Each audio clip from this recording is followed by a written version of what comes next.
Você já se perguntou sobre os anjos mencionados nas Escrituras? Esses seres espirituais despertam curiosidade e fascínio em muitas pessoas. Neste vídeo, vamos explorar mais profundamente o papel de dois anjos proeminentes, Gabriel e Miguel. Também vamos analisar o intrigante personagem de Lúcifer, que se tornou Satanás.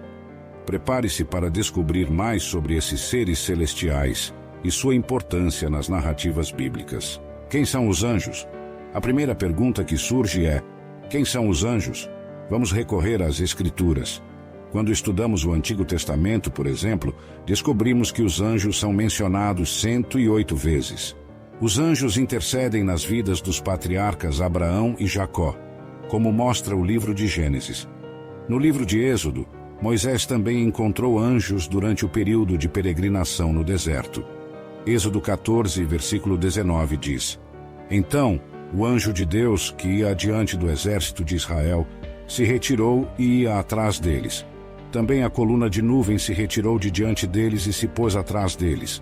No total, a palavra anjos ou anjo aparece 32 vezes no livro da lei, nos escritos de Moisés. Os anjos de Deus são apresentados nas Escrituras como a hoste dos céus. Os anjos são seres reais, não são figuras míticas ou opiniões. São personalidades espirituais e têm um impacto físico. Assim como o mundo demoníaco está oculto, o mundo angelical também está oculto. Os anjos nos cercam. Seu impacto dinâmico é inegável. Embora você não os veja, não há nada que os anjos de Deus não observem. Podemos não ser capazes de tocá-los, mas os anjos tocam as pessoas. Embora você não possa lidar com eles, eles podem destruir reis. Na Bíblia, o Senhor escolheu um anjo específico para ir adiante de Moisés ao Egito, e somente ele destruiu toda uma nação. A invencibilidade é uma característica importante dos anjos de Deus. Essa característica indica a diferença entre demônios e anjos. Somente a hoste dos céus se destaca em força. Salmo 103, versículo 20 diz: Bendizei ao Senhor, todos os seus anjos, vós, que excedeis em força, que guardais os seus mandamentos, obedecendo à voz da sua palavra. Houve uma guerra no céu. Em qualquer conflito, os anjos sempre têm sucesso em eliminar completamente a oposição. No mundo, vemos que os anjos nunca falharam. Não há nada que possa se levantar contra você que se iguale à força deles. Eles formam os guarda-costas mais benéficos dos redimidos. Além de se destacarem na força física, os anjos também brilham na inteligência. A viúva de Tocoa e a sabedoria do rei Davi são comparadas à sabedoria dos anjos. Porque, assim como é a sabedoria do anjo de Deus, assim é a sabedoria do meu Senhor, para saber tudo o que há na terra. Segundo Samuel 14, versículo 20. As categorias dos anjos. Nesta parte discutimos seus nomes e posições. Os anjos têm diferentes posições. Nosso Senhor até usou um termo militar em relação aos anjos. Quando Jesus estava prestes a ser levado no jardim, Pedro pegou uma espada e tentou proteger Jesus, aquele que veio a amar. Jesus disse em Mateus 26, versículo 53, Ou pensas tu que eu não poderia agora orar a meu Pai, e que ele não me daria mais de 12 legiões de anjos? A palavra legião era uma designação militar romana, que se referia a cerca de 6.000 soldados. Em sentido geral, provavelmente o maior grupo de anjos é o que podemos chamar de anjos comuns. Na maioria das vezes em que os anjos são mencionados na Bíblia, esses anjos não identificados são os que estão sendo referidos. Falar de anjos comuns parece contraditório, pois como esses seres criados extraordinários podem ser considerados algo comum. No entanto, em certo sentido, essa designação é apropriada quando os contrastamos com as várias classes ou ordens únicas de anjos mencionadas na Bíblia. Os querubins são a primeira ordem angelical a aparecer nas Escrituras. Eles aparecem logo após a queda de Adão e Eva da graça.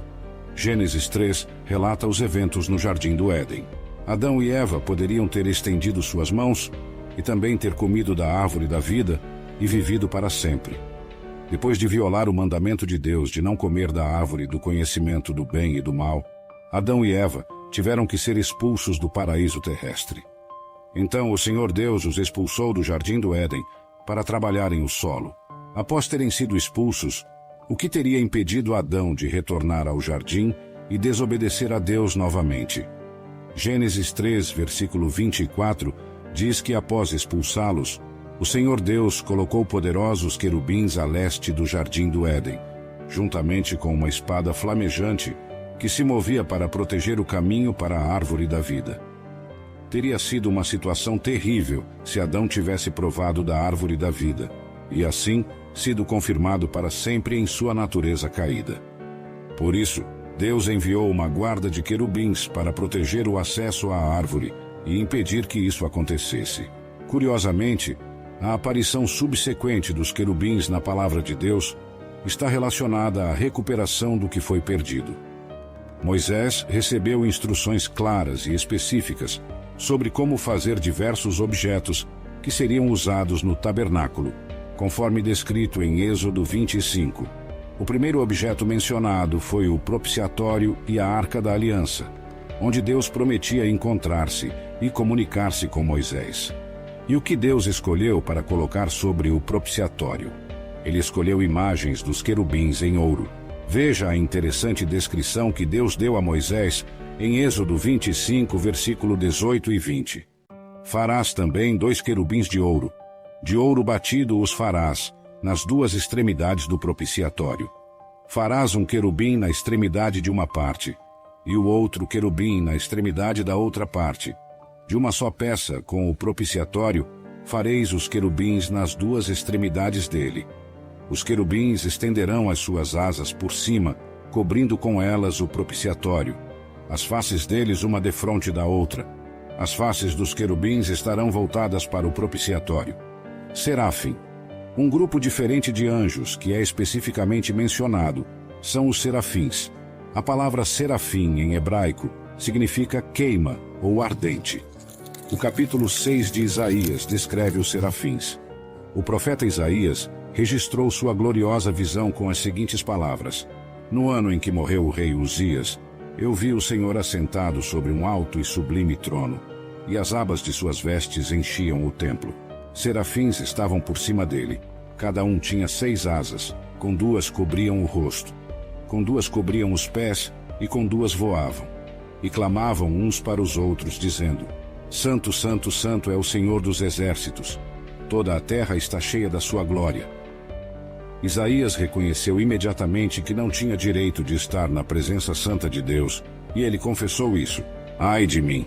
Estou perdido, porque sou um homem de lábios impuros, habito no meio de um povo de impuros lábios, e os meus olhos viram o Rei, o Senhor dos exércitos. Então, um dos serafins voou até Isaías com uma brasa viva nas mãos, que ele havia tirado do altar com uma tenaz. Ele tocou os lábios de Isaías com a brasa e disse: Agora que isto tocou os teus lábios, o teu pecado foi removido, e a tua culpa está perdoada. 4 seres viventes. Outro grupo particular de anjos são os 4 seres viventes.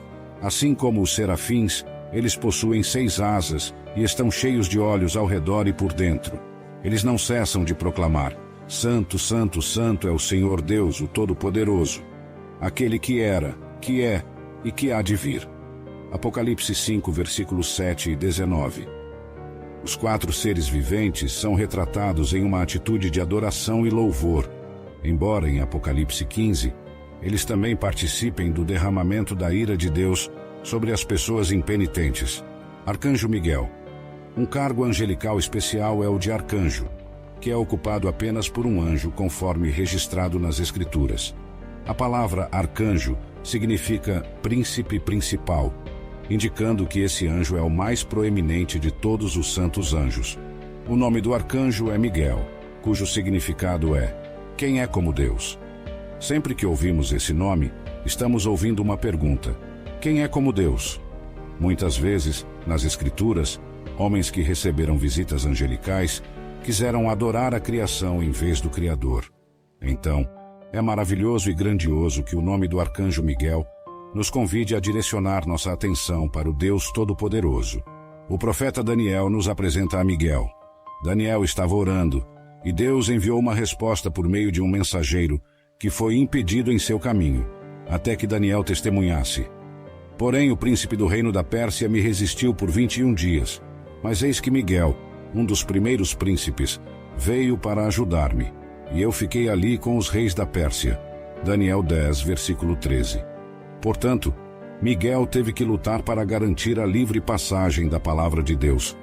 Toda vez que o vemos, ele está envolvido em algum tipo de batalha espiritual. Em seu papel como guerreiro, Miguel tem um dever especial com Israel. Em Daniel 10, versículo 21 e 12 e versículo 1, ele é chamado de príncipe dessa nação. Ao estudarmos a história antiga e moderna, podemos perceber que Gabriel e Miguel são dois anjos mencionados nas Escrituras com funções específicas. Miguel é chamado de arcanjo e é descrito como um guerreiro que defende Israel. Em Judas, capítulo 1, versículo 9, é relatado que Miguel teve uma disputa com o diabo sobre o corpo de Moisés, mas com a ajuda do Senhor, Miguel prevaleceu. Ele é considerado o principal herói de Deus. Quanto a Gabriel, seu nome significa poderoso de Deus. Ele é conhecido por desempenhar o papel de mensageiro divino. Em várias ocasiões no livro de Daniel, Gabriel aparece para fornecer revelações sobre eventos futuros, especialmente relacionados ao reino de Deus. Ele aparece a Daniel para explicar o significado de suas visões. No Novo Testamento, Gabriel é enviado por Deus para dar importantes notícias. Ele aparece a Zacarias para anunciar o nascimento de João Batista e, posteriormente, a Maria, em Nazaré, para anunciar o nascimento de Jesus. Gabriel desempenha um papel crucial na comunicação das mensagens de Deus sobre o reino e o Messias vindouro.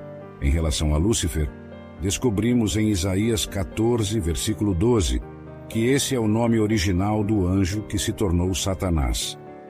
Lúcifer era um nome associado à sua posição original de destaque no céu, mas devido ao seu orgulho e desejo de se exaltar acima de Deus, ele foi lançado à terra. Atualmente, ele é descrito como o príncipe deste mundo e é conhecido por vários nomes, incluindo o diabo, Satanás, o acusador e o enganador. Além disso, nas Escrituras, também são mencionados outros grupos de anjos, como os santos, os vigias e os santos anjos. Esses termos referem-se a categorias menores de anjos com funções específicas. É importante lembrar que a compreensão dos anjos com base nas Escrituras é limitada e há muito mistério em torno desses seres espirituais. Acreditamos na existência deles como mensageiros e servos de Deus, cumprindo seus propósitos e desempenhando várias funções. Se você gostou, nos ajude com seu like e comente abaixo. Seu comentário é importante para que o vídeo alcance mais pessoas. Obrigado por assistir. Até a próxima.